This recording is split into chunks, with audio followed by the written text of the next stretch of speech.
Kita awali Kompas Sulsel, residivis pelaku pencurian rumah kosong ditangkap polisi. Pelaku bersama rekannya ditangkap setelah membobol rumah warga dan menggasak sejumlah harta benda. Rekaman kamera pengawas atau CCTV saat kedua pelaku beraksi jadi bukti polisi untuk menangkap pembobol rumah kosong di Jalan Barang Lompo, Kecamatan Wajo, Kota Makassar. Kedua pelaku masing-masing Akbar dan Ian. Akbar diketahui merupakan seorang residivis. Saat beraksi, keduanya menggasak sejumlah ponsel, jam tangan, kamera, dan juga sepeda motor. Barang curian kemudian dijual untuk membeli narkoba. Jadi kedua pelaku ini melakukan tindak pidana pencurian dengan pemberatan yang kita duga melanggar pasal 363 KUH Pidana. Jadi kalau untuk kronologis penangkapan?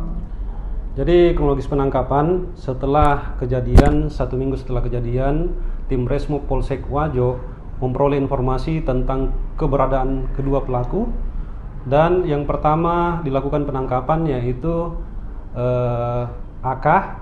Setelah penangkapan kemudian penunjukan ke pelaku yang satu atas nama AI.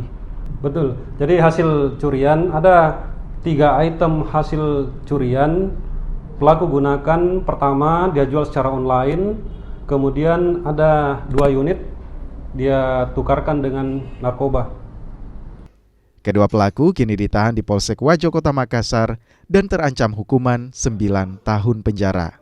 Rama Pratama, Kompas TV Makassar, Sulawesi Selatan.